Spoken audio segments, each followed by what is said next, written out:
Hai, Assalamualaikum dan salam sejahtera. Berjumpa lagi di channel Cikgu Suri. Hari ini masih dalam bab yang sama. Tapi untuk hari ini kita akan lihat subtopik keempat ya, dalam bab 3 iaitu teknologi maklumat. Dan hari ini cikgu akan menjelaskan tentang peranan dan kepentingan ICT. Jadi untuk mengetahui apakah peranan dan kepentingan ICT, kita jumpa sebentar lagi.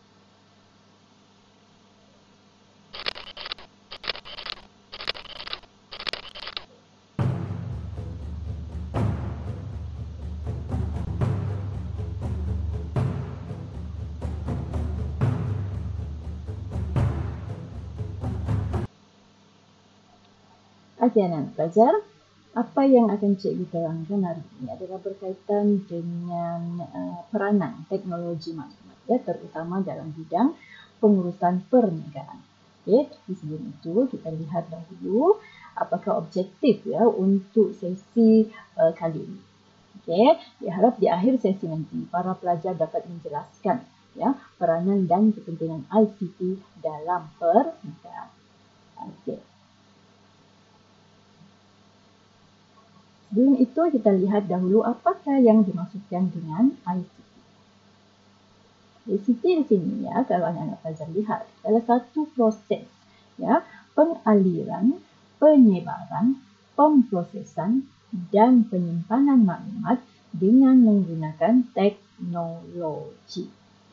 Dengan menggunakan teknologi, maklumat dialirkan, disebarkan, diproses, disimpan dengan bantuan teknologi. Itu yang dimaksudkan dengan ICT. Okey. Seterusnya, ya, kita akan lihat peranan ICT ini dalam pengurusan perniagaan.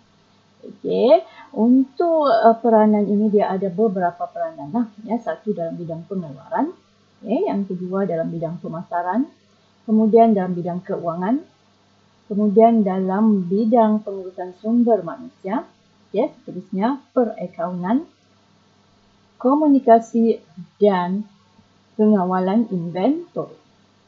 Okey, kita lihat satu persatu ya, berkaitan dengan peranan ICT dalam bidang-bidang tersebut. Okey, dalam bidang pengeluaran, di sini ya ICT ataupun teknologi maklumat digunakan dalam aktiviti mereka cipta produk. Kalau anak-anak pelajar masih ingat lagi ya, masa semester 1 kamu ada belajar berkaitan dengan pengeluaran. Ya, dalam tajuk pengeluaran itu ada yang berkaitan dengan CAD, ya, reka bentuk berbantuan komputer. Jadi di sinilah ICT digunakan. Ya, digunakan dalam mereka cipta produk dengan bantuan komputer. Maknanya komputer yang akan mengambil alih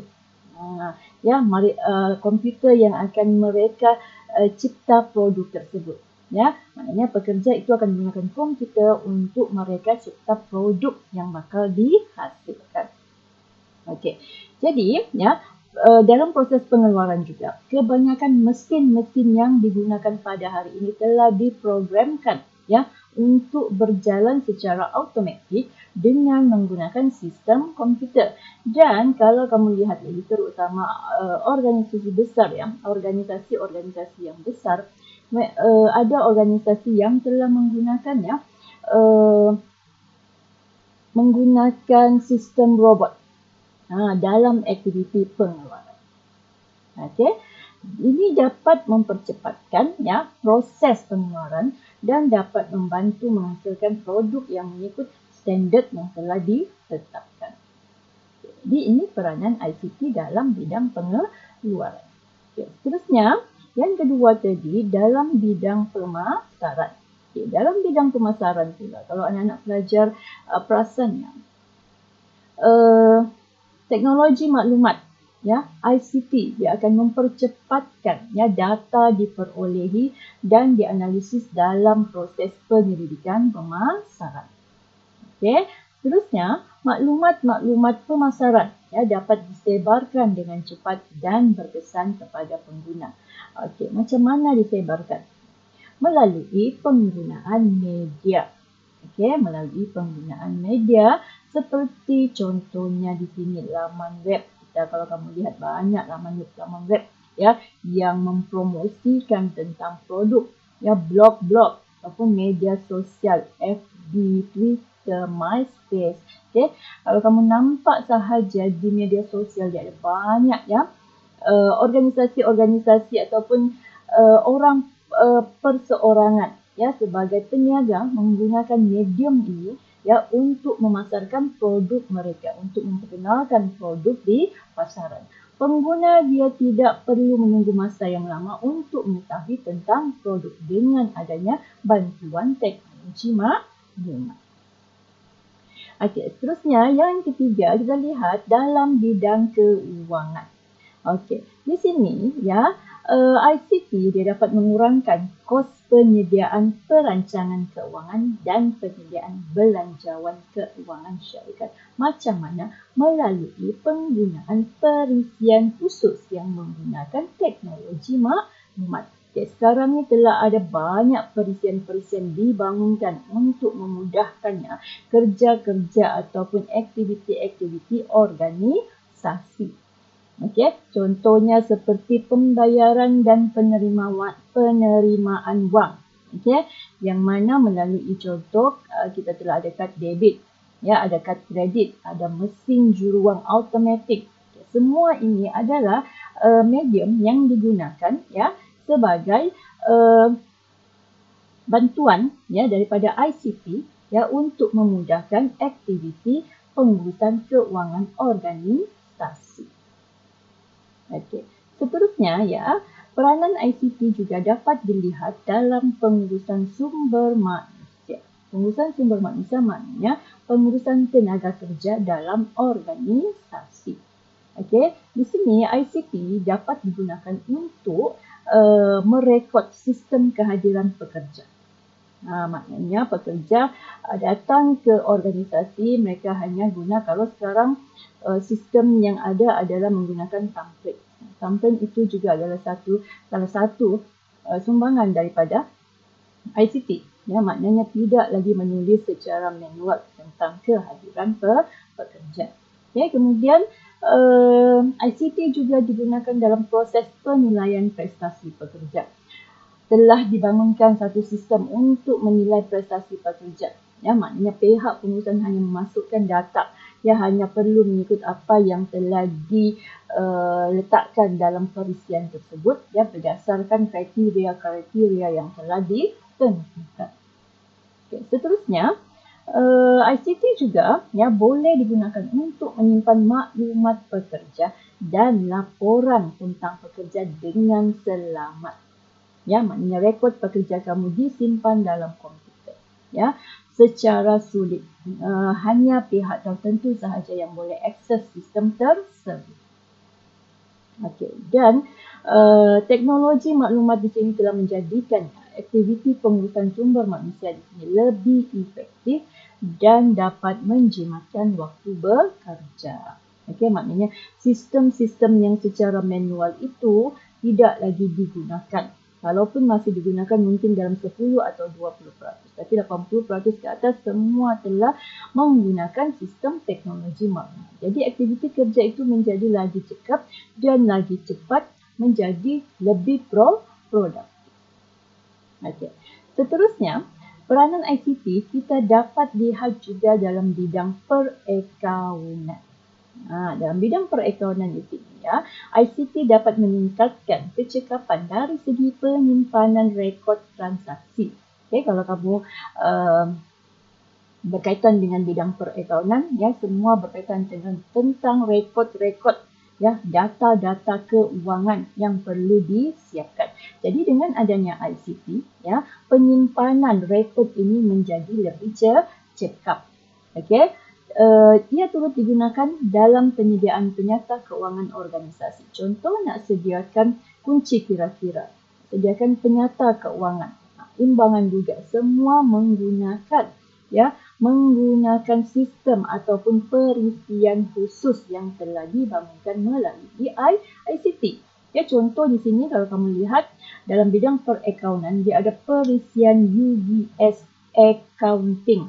Salah pula ejaan accounting. Accounting, ya, yang mana UBS accounting ini digunakan dalam proses penyediaan laporan keuangan.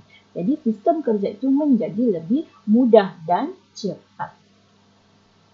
Okey, seterusnya kita lihat peranan ICT ini dalam bidang komunikasi. Ini memang ternyata lah, ya, kalau kamu lihat yang nak belajar masa kini, bidang komunikasi, maklumat sangat cepat sampai kepada kita dan maklumat juga sangat cepat disebarkan kerana semua maklumat itu sudah berada di hujung jari. Kamu klik saja, maklumat itu sampai.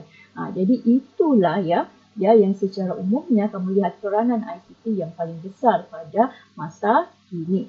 Okay? Kalau kamu lihat ya, ICT telah mempertingkatkan sistem komunikasi. Ya, sekarang kita ada SMS, ada email, ada apa lagi? Voice call, voice chat, video record. Semua itu adalah daripada pembangunan yang telah dilakukan melalui teknologi maklumat. Okey, maklumat dapat disampaikan dengan cepat. Kalau sebelum ini tidak adanya SMS, ya, kita masih menggunakan surat. Tidak adanya email, kita masih menggunakan surat. Ya, jadi maklumat itu mungkin sampai dalam masa 2-3 hari atau seminggu bergantung kepada lokasi kita di mana. Tapi dengan adanya ICT, ya, maklumat telah dapat disalurkan dengan cepat, sangat cepat. Okay, selain itu juga komunikasi ya antara individu menjadi lebih berkesan dan cekap. Begitu juga dengan organisasi dalam dan luar, komunikasi dalam dan luar organisasi. Okay, seterusnya, ya, peranan ICT seterusnya kita boleh lihat juga dalam pengawalan inventory. Dalam aktiviti pengawalan inventory, ya, ICT, ya, inventory dapat dikawal, ya, dengan cepat dan tepat melalui penggunaan perisian khusus. Ya, di sini organisasi boleh mengesan, ya, segala kekurangan ataupun kelebihan inventory yang ada. Okey, contoh sistem dalam pengelolaan inventory kita ada UBS Point of Sale Host. Ini memang sistem yang digunakan untuk merekod keluar masuk inventory dalam organisasi. Okey, jadi kalau anda nak pelajar lihat ya, ini antara 7 ya peranan utama ICT dalam pengurusan perniagaan. Okey, seterusnya kita ada lagi beberapa peranan lain. Berapa peranan lain ICT. Okey. Contohnya di sini dalam bidang perbankan, pelaburan saham ataupun pasaran saham, kemudian pendidikan dan sektor kerajaan. Okey, kita lihat satu per satu. Okey, dalam bidang perbankan, di sini kita lihat dalam perkhidmatan perbankan lah. Kalau kamu lihat perkhidmatan perbankan sekarang dia semakin maju, semakin meningkat. Okay, contohnya aktiviti penyesuaian akaun, perakaunan pinjaman, ansuran, penyeraan faedah, pengeluaran wang dan cek tidak lagi dilakukan secara manual. Okey. Kemudian melalui mesin juruang automatik, kita ada ATM. Sistem pembayaran atas talian, e-bank. Semua aktiviti perbankan telah dibangunkan dengan adanya sistem teknologi maklumat. Jadi rekod maklumat, sistem ataupun aktiviti-aktiviti perbankan dia menjadi lebih efisien, menjadi lebih cepat. Okay, kamu mau pindahkan wang antara satu akaun ke satu akaun sahaja pun kamu hanya perlu masuk pada sistem dan boleh buat pemindahan wang tersebut, transaksi tersebut.